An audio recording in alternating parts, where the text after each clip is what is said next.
Rally दिखाई है। चौतरफा खरीदारी 4 लाख करोड़ की जो रैली है मार्केट में, इसके पीछे के कारण मैं समझूं तो क्या आपकी green jacket, green shirt, green tie and pocket, वो पॉकेट स्क्वायर भी ग्रीन है। बिल्कुल सब ग्रीन, मार्केट के मूड मॉल से मैच करता हुआ। आज सुबह नहीं, मैं और आशिफ बात कर रहे थे। मैं कहा कि मैं इतना फ्रस्ट्रेट हो गया था ना लास्ट 3 दिन की, जो लास्ट 2 बजे का मूव है, तो इसके लिए मैंने आज अपने ड्रेसमैन को बोला मुझे सब कुछ ग्रीन में चाहिए, शर्ट, टाई, जैकेट और पॉकेट स्क्वायर। मैंने कहा सब ग्रीन दो, एक बार ये भी ट्राई करके देख लेते हैं, क्योंकि इसका ट्रैक रिकॉर्ड अच्छा रहा है वैसे ग्रीन ऑन ग्रीन का, वो चलता है। श्रेया, जोक्स असाइड, असली बात पर आते हैं। तो देखिए, हमने सुबह भी एक बात की थी कि कल का प्राइस सेक्शन ठीक ठाक था, वो सिर्फ एक्सपायरी से रिलेटेड था, उस पर मैं कुछ थोड़ा और बात भी करूंगा। जब तक ब्रेड ठीक है ना, तब तक बाजार ठीक है। मुझे इंडेक्स कभी 100-200 पॉइंट गिर जाए उससे तकलीफ नहीं होती, मुझे तकलीफ होती है जब 1:4, 1:5 के एडवांस डिक्लाइन होते हैं। जब तक आप 1:1, 1.5:1, 1.1:1, 0.8:1 तक है, तब तक ठीक है, कोई दिक्कत नहीं है। और आज की तेज़ी जो है ना, वो अक्रॉस द बोर्ड है, ब्रॉड बेस्ड तेज़ी है आज। कोई आपको, मैं देख रहा था निफ्टी में सिर्फ एक लूजर है भारतीय, वो भी सिर्फ ब्लॉक डील हो गई इसके लिए, वरना वो भी आज टॉप गेनर्स में शुमार होता है आपका। और एक बार अगर आपने ऑल टाइम हाई अगर क्रॉस किया, तो मुझे लग रहा है कि फिर बुल्स का मोमेंटम और बढ़ेगा। लॉन्ग रहना है इस मार्केट में अब, विदाउट अ डाउट, और गिरावट में खरीदारी करनी है।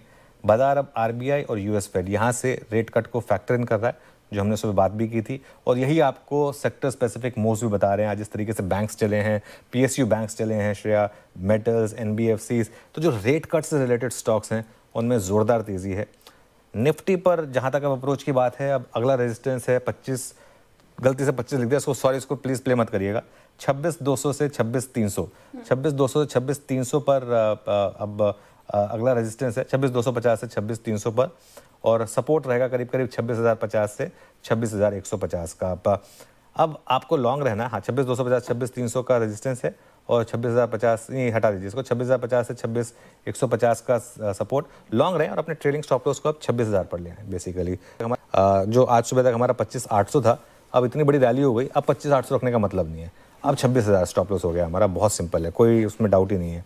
बैंक निफ्टी में जब 58,000 पर थे, तब हमने 3 टारगेट लिए थे, 59,000, 59,500 और 60,000 के। 59,000 हिट हुआ पिछले सीरीज में, 59,500 आज हिट हुआ। 60,000 मुझे लग रहा है एक्सपायरी से पहले, तो ये आपकी आरबीआई की पॉलिसी से पहले आ जाना चाहिए, पहले आ जाना चाहिए उसके। लॉन्ग रहें और 59,100 का एक स्टॉप लॉस रखें। शो को आगे बढ़ाएंगे, लेकिन जब मैं आपसे सवाल पूछ रही थी तो मैं कुछ चीजें देख रही थी इंडेक्स फ्यूचर्स को लेकर, एफआईएस को लेकर। क्या ये मामला थोड़ा एक्सप्लेन करेंगे? देखिए, मैं ये नहीं कह रहा कि कुछ इसमें कुछ गलत हुआ है, लेकिन अप फ्रंट जब जेन स्ट्रीट का मामला आया था, तब भी मैंने एक बात कही थी कि उसमें शायद कुछ इलीगल नहीं था, लेकिन वो थोड़ा सा उस पर देखने की ज़रूरत थी। कल हुआ क्या, मैं आज सुबह डेटा देख रहा था, मैं पूछा भी बार बार, मुझे समझ नहीं आ रहा था डेटा।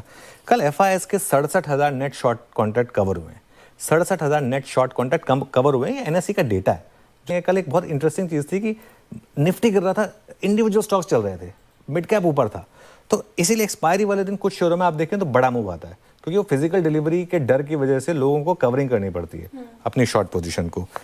दिक्कत क्या है कि इंडेक्स में ये नियम लागू नहीं होता, ये नियम इंडेक्स में लागू नहीं होता, क्योंकि इंडेक्स में आप किस चीज़ की डिलीवरी देंगे। तो इंडेक्स में क्या नियम लागू होता है श्रेया, आपने नवंबर में शॉर्ट किया हुआ है, अब आपको अगर मान लो नॉर्मली अगर आपको शॉर्ट रोल ओवर करना है तो कैसे करना होता है, अगर आपको शॉर्ट रोल ओवर करना है, आप उस महीने का जो शॉर्ट है उसको पहले कवर करते हैं, उसके बाद अगले महीने के उसमें वापस शॉर्ट करते हैं। इन दिस केस एफआईएस ने क्या किया है, नवंबर के शॉर्ट उनके ऑटो स्क्वायर ऑफ हो गए। नॉर्मली क्या होता है, इंडेक्स में जो शॉर्ट पोजीशन होती है वो लास्ट ट्रेडेड प्राइस के हिसाब से सेटल हो जाती है, और उनके लिए तो कल बाई चांस बात है कि लास्ट के घंटे में मार्केट भी गिर गया था काफ़ी अच्छा खासा, तो वैसे ही उनको कोई दिक्कत नहीं थी शॉर्ट कवर करने की। अगर वाकई में 67,000 कॉन्ट्रैक्ट एक दिन में अगर एफआईएस ने कवर करे होते तो बड़ी रैली आती ना इंडेक्स में। तो मेरी सेबी से अपील है कि इस मामले में कुछ सोचा जाए। जैसे अब ऑब्वियसली स्टॉक्स में आप फिजिकल डिलीवरी वाला कॉन्सेप्ट है, इंडेक्स में भी मैंडेटरी होना चाहिए कि आप अपनी पोजीशन को स्क्वायर ऑफ करें। अगर आप मैंडेटरीली स्क्वायर ऑफ नहीं कर रहे हैं तो कुछ ना कुछ उसमें आपकी कॉस्ट लगनी चाहिए। फिर सिर्फ ये नहीं कि ऑटो स्क्वायर ऑफ नहीं होना चाहिए, जो आपने पोजीशन छोड़ दी है उसका ऑटो स्क्वायर ऑफ नहीं होना चाहिए। तो ये वाला जो पॉइंट था, ये मैं इसको बस थोड़ा सा चाह रहा था कि इसको एक्सप्लेन किया जाए। Thank you so much sir. वही सर, रीजन सबसे पहले मुझे कारण जानना है। तो कारण 2 हैं, सिर्फ 2 कारण जिसकी वजह से बढ़े। एक ग्लोबल, हाँ। दूसरा लोकल। और मुझे पता है इससे आप संतुष्ट नहीं होंगी, तो ग्लोबल के भी मैं आपको कुछ कारण बता दूं। ग्लोबल कारण क्या क्या है जिनकी वजह से हमें फ़ायदा होता हुआ दिख रहा है डायरेक्टली और थोड़ा इनडायरेक्टली। पहला तो ये कि अमेरिकी बाजारों में लगातार तीसरे दिन अच्छी तेजी होती हुई दिखी है और 3 दिनों की अमेरिकी बाजारों की बड़ी तेजी का फ़ायदा हमें मिला है। नंबर 2, रूस और यूक्रेन के बीच युद्ध खत्म होने के आसार बन रहे हैं। ट्रम्प साहब के स्टेटमेंट जो आते हुए दिखे वो ग्लोबल मार्केट को मजबूत कर रहे हैं। और ऐसा नहीं, देखो मेक नो मिस्टेक, अकेले कोई ऐसा नहीं कि हम ही बढ़ रहे हैं, हम तो अब बढ़ रहे हैं 3 दिनों बाद, बाकी सब 3-3 दिन से बढ़े पड़े हैं। सुबह तो हम वही बात कर रहे सुबह थे तो कि हम वो कह रहे 3 दिन से बढ़ रहे हैं, हम गिर सोचो रहे हैं। सोचो, तो फिर ऐसे में इसका फ़ायदा हमें भी मिल रहा है। कच्चा तेल जो हमारे लिए काम का है, $62 के नीचे कच्चे तेल के दाम है, वेरी गुड। ये बहुत पैसे लगते हैं हमारे कच्चे तेल के, तो कच्चा तेल नीचे आते ही मेरे बड़ी खुशी होती है दिल में एकदम से, तो ये एक बड़ा अच्छा कारण है। चौथा कारण डॉलर इंडेक्स, इसका कमज़ोर होना भी ज़रूरी है ताकि इक्विटी मार्केट में, कमोडिटी मार्केट में, सोने चांदी में और करेंसी मार्केट में तेज़ी बन सके। डॉलर जितना कमज़ोर होगा बाकी दूसरी एसेट क्लास उतनी मजबूत होगी। तो आज डॉलर में 4 दिनों के बाद 100 के नीचे का लेवल दिखा है। और पांचवा कारण अमेरिका में जो है वो अमेरिका की बॉन्ड यील्ड 4 हफ्तों के निचले स्तरों पर है, लगातार 4-5 दिनों से वो भी कमज़ोर हो रही है। और अमेरिका की बॉन्ड यील्ड घटने का मतलब है कि अमेरिका में ब्याज दरें घटेंगी, ब्याज दरें घटने की उम्मीद बढ़ेगी। इसका मतलब ये है कि अमेरिकी बाजार मजबूत रहेंगे, और अमेरिकी बाजार मजबूत रहेंगे तो हमारे चेहरे पे मुस्कुराहट आएगी और हम भी थोड़ा बढ़ पाएंगे। ये 5 बड़े कारण हैं जो हमने इंपोर्ट किए अमेरिका से, ग्लोबल मार्केट से। ठीक है। लोकल भी है हमारे पास। हाँ, बताइए। हाँ, लोकल फॉर वोकल।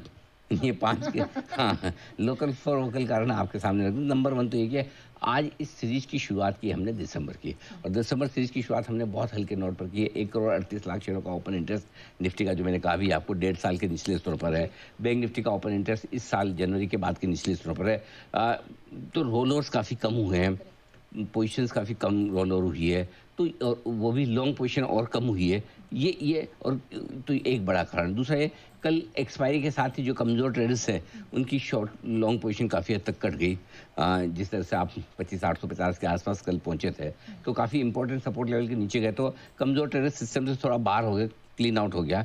तीसरा, एफआईज की इंडेक्स फ्यूचर्स की लॉन्ग पोजीशन भी सिर्फ 15% पर है, वो पोजीशन भी काफ़ी हल्की है। मतलब अब 15% से नीचे बेचने की स्कोप कम होती है, थोड़ी शॉर्ट काटने की स्कोप बढ़ जाती है। चौथा ये कि ब्याज दरों की कटौती की उम्मीद में बैंक निफ्टी, और ये क्रेडिट में पूरी की पूरी दूंगा गवर्नर साहब को, जिन्होंने जब परसों हमें इंटरव्यू में कहा भी, परसों की बात है, परसों उन्होंने इंटरव्यू में कहा भी कि ब्याज दरें घटाने के लिए। और आप देखिए उसके बाद कल ये पूरे देश भर में लगभग सब जगह की हेडलाइंस थी कि गवर्नर साहब ब्याज दरों में कटौती करने के लिए संकेत दे रहे हैं, और उसके दम पर आज बैंक निफ्टी में तगड़ा उछाल आता हुआ दिखा। कल जैसे एक्सपायरी का प्रेशर खत्म हुआ, बैंक निफ्टी की लीडरशिप हमेशा चाहिए इस मार्केट को, लाइफ हाई बनाने के लिए तो चाहिए ही चाहिए, और वो हमने बना दी। फाइनली एक बार 30-40 पॉइंट की नीचे जो 30 पॉइंट की झटका दिया था हमारे बोलने के बाद, उसके बाद ऐसा लगा कि गड़बड़ हो जाएगा, लेकिन नहीं, ऐसा नहीं हो रहा। नेहा जी, बढ़िया क्लोजिंग मिल रही, नो डाउट लाइफ हाई पर क्लोजिंग नहीं मिल रही। 25,216 जो चाहिए थी, 26,215 का आज हाई बनाया, बट नंदलेस 26,192 के आसपास जो पुराना लाइफ हाई उसके आसपास, पुराना माफ़ कीजिएगा, जो पुराना हाई हमने जो 20 नवंबर को बनाया था क्लोजिंग में से, वो मिल रही है। और मैं एक चीज़ कहना चाहता हूँ, जैसे आज मैंने रिलायंस को प्रीएम्प्ट करने की कोशिश की, हम पिछला मूव भी 1525 के ऊपर का हमने प्रीएम्प्ट किया, वो सक्सेस हुआ। आज मैं निफ्टी का ब्रेकआउट प्रीएम्प्ट करना चाहता हूँ कि मुझे लगता है 26,100 के पास निकलने के लिए पिछले 10 दिनों में से 9 दिन हमने पार नहीं कर पाए। पिछले 1 महीने में ऐसा हुआ है, ठीक है। 1 महीने में आपने 10 अटेम्प्ट मारे, नहीं हुआ, एक बार किया था, उसके बाद फॉल्स ब्रेक डाउन हो गया। तो मुझे लगता है कि आज मान लेना चाहिए कि ब्रेकआउट हो गया। ओके। हाँ, और दूसरा ये मान लीजिए कि कल परसों में आप कभी भी आप निफ्टी में नया लाइफ हाई बचा के आए 75 पॉइंट, यहाँ से 70-75 पॉइंट, तो तैयारी है लाइफ हाई की भी। तो ये 2 चीज़ें साफ दिख रही है, तो आपके लिए ब्रेकआउट करना। अब आपको करना क्या है, नंबर 1, अगर आपके पास शॉर्ट पोजीशन है, चाहे वो निफ्टी को चाहे बैंक निफ्टी को, तुरंत प्रभाव से कट कर लीजिए, शॉर्ट काट लेनी चाहिए। शॉर्ट बने रहने में बिल्कुल समझदारी नहीं है, बैंक निफ्टी में तो बिल्कुल भी नहीं है।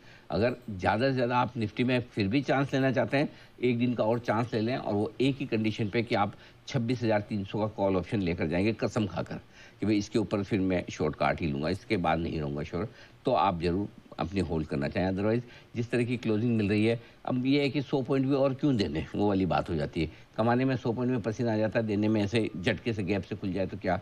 और बात यह है कि लगातार चौथे दिन डाउ फ्यूचर्स आपको मजबूत नजर आ रहा है 3 दिन की तेजी के बाद। 101 पॉइंट है आजकल डाउ नैस्डैक में। 400-500 पॉइंट की मूवमेंट बहुत रहती है, तो ये कहना मुश्किल है कि अमेरिका में क्या कुछ होगा। लेकिन कल सुबह जो हम खुलेंगे ना, अनलेस कि अमेरिका 300, 400, 500 पॉइंट ही घट जाए तब तो एक अलग बात है। लेकिन अगर ये इस तरह से 50-70 पॉइंट ऊपर नीचे भी बंद हुआ तो हमें अमेरिका से फर्क नहीं पड़ेगा, हमें फर्क पड़ेगा फिर आज के डेटा से। और नेहा, जिस तरह की स्क्रीन दिख रही है आज 100% एफआईएस की नेट कैश स्टॉक और इंडेक्स फ्यूचर्स मिलाकर बढ़िया खरीदारी का नंबर दिखेगा आपको। ये स्क्रीन साफ चिल्ला चिल्ला के बोले, नहीं तो अगर एफआईएस नहीं ले रहे होते ना तो झटके बीच में 1-2 लग ही जाते हैं। लेकिन पूरे दिन भर में एक झटका नहीं लगा, इसका मतलब क्लियर कट है कि तेजी तो एफआईएस की तरफ से हुई है। सो मेरा ये समझना है, पहली चीज़ शॉर्ट पोजीशन काट लें। दूसरी चीज़ लॉन्ग पोजीशन है बिल्कुल 100% होल्ड करें, हड़बड़ी और जल्दबाजी में बुक न करें।